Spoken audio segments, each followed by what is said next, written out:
Well, good afternoon. Hope that you are enjoying this week. Hope you're looking forward to sitting down with your child or children and teaching them the stories from the Bible, the wonderful truth that we have from the Bible, and how it applies to our life. One of the greatest things we can do, and I'll continue to say this until you get sick of it, and then I'll continue some more, is to teach our children the ways of God.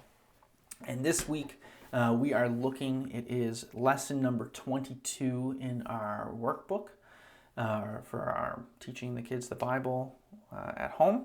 And it is the story of the fall of Jericho from Joshua chapter 6. If you have grown up in the church like me, then you have heard these stories. You know these stories. You've seen the little characters and on his felt boards and coloring pictures and Veggie Tales and all that stuff. And so, while we can be familiar with the story, what I still encourage you to do is to sit down by yourself and read through the story. Make sure you have a fresh understanding of it, and then sit down and teach it to your child. And so, the reason why I do that is because from our mind, some portions of the memory of it might not be exact. Like when I think of the fall of Jericho, I still picture it in kind of Veggie Tales way. And if I remember correctly, in Veggie Tales, on top of the wall of Jericho with the little peas, right? And I think they were mocking the Israelites and laughing at the Israelites, and maybe they were throwing pies or something at them, something like that. I don't know. They were doing something mockery-wise towards them. However, when you read through Joshua chapter 6, you don't see that at all. That might seem like a small thing, but it's not really. When we read about last week's lesson, we talked about Rahab and the spies. One of the things that she points out is that they have a knowledge about the people of Israel. She herself says that they know about Israel, that she knew of what God had done in Egypt and how when they came to the Red Sea, that he split the Red Sea and that he's with them, he's the one true living God. And that when her fellow citizens heard that Israel, the nation, was coming towards them, that their hearts melted away, that they were absolutely terrified. So when this army does this odd thing of walking around the city, it's not like, haha, look at these guys, they're so foolish. Like, they would have been full of terror and fear. What is going to happen? And it almost makes sense that it doesn't make sense to them. What military strategy is there in walking around a city and then going to bed, and then walking around the city and going to bed, and doing that over and over and over? What? I understand that it's somewhat like a siege, but it's certainly different than that as well, and only for this week. But regardless, sit down, read the story, make sure you have a good understanding of it, and then sit down and teach it to your child. And so, as the story goes, God instructs Joshua in how they are to fight Jericho, that they're to go out, they're going to have all of the fighting men of Israel, this huge amount of people, and then they're going to have the priests with the horns, and they're going to blow the horns, they're going to carry the ark of the Lord, and they're going to walk around the whole city once. Then the next day they're going to do it again and again and again. And then on the seventh day, right, in verse 15, on the seventh day they rose early at the dawn of day and marched around the city in the same manner 7 times. It was only on that day that they marched around the city 7 times. And at the 7th time, when the priests had blown the trumpets, Joshua said to the people, "Shout, for the Lord has given you this city, and the city and all that is within it shall be devoted to the Lord for destruction. Only Rahab the prostitute and all who are with her in the house shall live, because she hid the messengers whom we sent. But you, keep yourselves from the things devoted to destruction, lest when you have devoted them, you take any of the devoted things and make the camp of Israel a thing for destruction and bring trouble upon it. But all the silver, gold, and every vessel of bronze and iron are holy to the Lord, and they shall go to the treasury of the Lord." So there's this instruction of, hey, we're all going to shout, something's going to happen, we're going to take the city, but don't take anything for yourself, because everything in there, other than these precious metals that they're going to take, everything else, in a way, it it's cursed. We don't want it. It's devoted to destruction. God has judged it. And so we're not going to bring that into the camp because it's going to create problems. And two guys don't listen, and it does create problems. But that's a lesson for another day. And so they do this. They shout, and the whole walls, well, most of the walls, the north end where Rahab, I think it was the north, maybe northeast, and where Rahab was, that doesn't fall down. But the rest of it all falls down. Her house is built into the wall, so it stays standing. And really neat archaeology actually confirms this. But they go in and they kill everyone and everything, and then they burn it all, except for Rahab and her family. They come out. Now, the first point we want to emphasize to our children is this does not make sense. and I have struggled with this in a way, and maybe you do too. I like for things to make sense. I like to be able to follow the logic of it. And some things that God did, actually, we look at now in retrospect with some understanding. We're like, oh, that makes sense. And the Israelites weren't allowed to eat pork. Well, they wouldn't have had the understanding of, the risk of trichinosis and all these other diseases that can come from it, and to cook it to a certain temperature. And so that makes sense. Let's get rid of this thing that could be a problem to them as they live this kind of nomad lifestyle. That makes sense to me. But the military strategy of walking around a city and then yelling does not come to mind. And if it was not for this story, it would never come to mind. But the Bible tells us that God's ways are higher than man's ways. As far as the east is from the west, so is the ways of man different from the ways of God. And that we should not lean on our own understanding. So one of the things that we want to emphasize to our children is that there's going to be times where God asks things of us, big or small, that we might not understand that. We might not understand why. But what we have to do is trust God. Trust Him that He knows what He's talking about, and that we don't need to know why. We have faith and trust in God, and so we follow Him. Now, here's an example of something in my own life that kind of touches on this. My son Hudson, he's got red hair, and when it's longer, we're hoping it's still curly. When it was long before, it was curly. And I just brought him to my buddy who's a barber, and we have started the process of Hudson having a mullet. And I love this, and I think it's incredible and kind of funny, and just I'm excited to see a little redheaded, 5-year-old running around this summer with rocking his mullet. I think that's really funny and cute and awesome. And he's a boy, right? He's 5.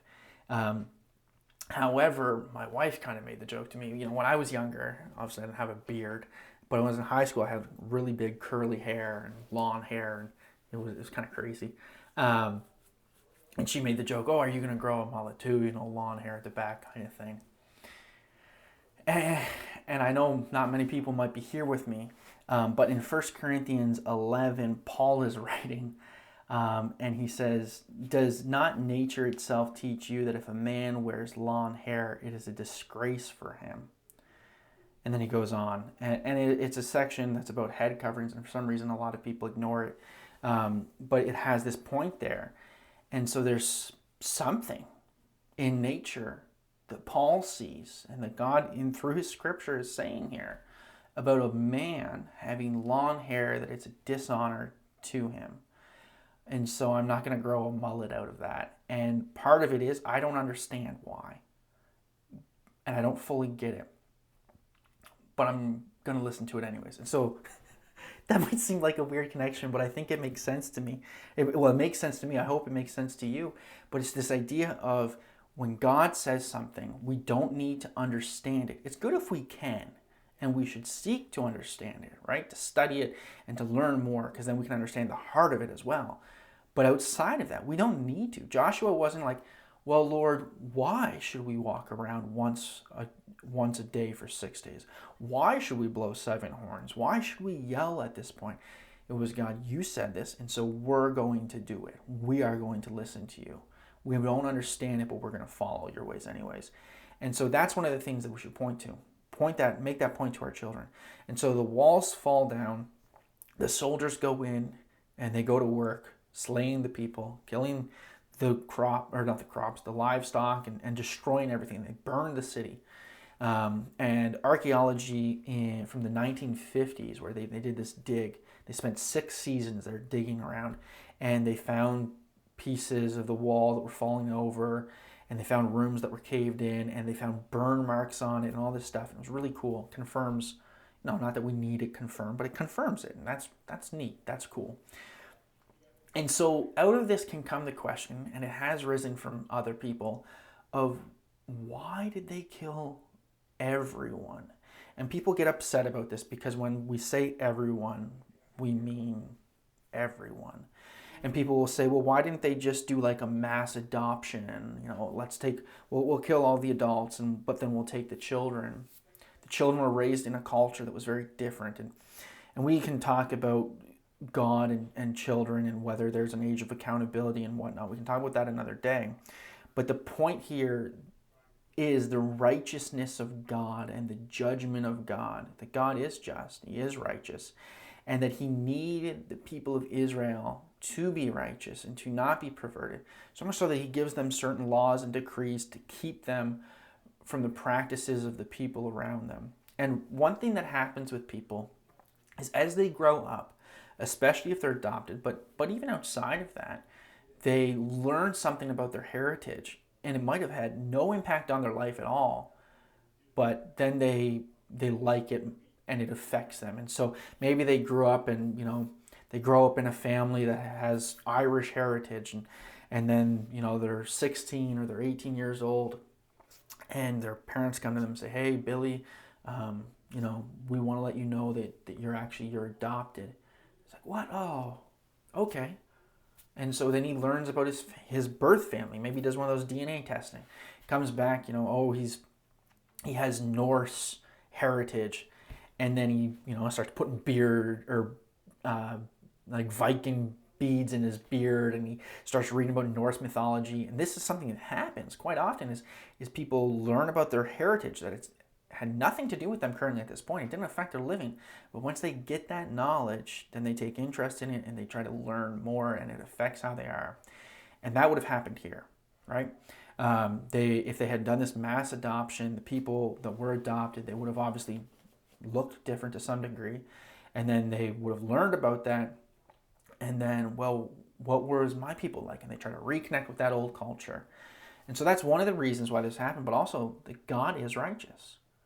God is able to judge, and His judgment is just, and sin is heavy. And the Bible talks about this. Even in the church today, it says to purge the evil from you. I'm not saying pick up the sword, but I'm saying that we need to understand the weight of sin, and that God is very, very serious about that. And so that's a point, depending on the age of the child, you might want to emphasize it more or emphasize it less. But it is an important point. And I mean the whole, that they went in and they killed everyone. But the point of God's righteousness, and the point that even that you will not bring any of this stuff other than these certain things. But this other stuff, it has been said that it is to be destroyed. So you're in someone's house and, they have a nice coffee mug as you're going through Jericho, and you're like, oh, I like that coffee mug, I'm going to take that back. No, that is to be destroyed. God has said in His judgment, this is dedicated to destruction. And so if you bring it into the camp of Israel, you're bringing destruction into the camp, and that's wrong. We can't have that happen. And so it's very serious. There's a weight to it. We need to understand that. In Hebrews chapter 11, verse 30, let me get there.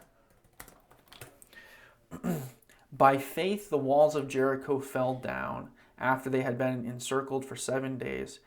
By faith, Rahab the prostitute did not perish with those who were disobedient, because she had given a friendly welcome to the spies. By faith.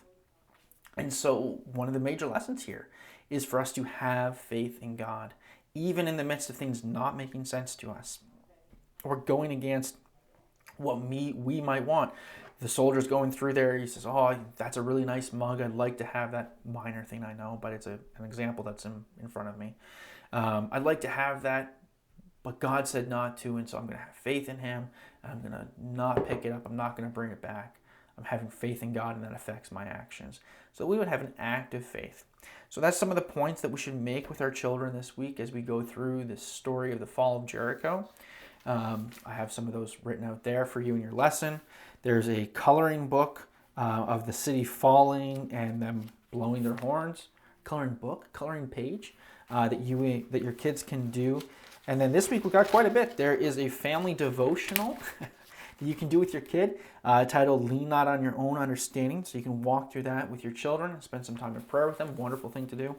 And then an idea of a family game. We're putting a little bit of fun in there of you guys building walls and breaking them down. And so you can look at that, obviously adapt it. If you don't have cups, maybe you can use Kleenex boxes or Legos or something.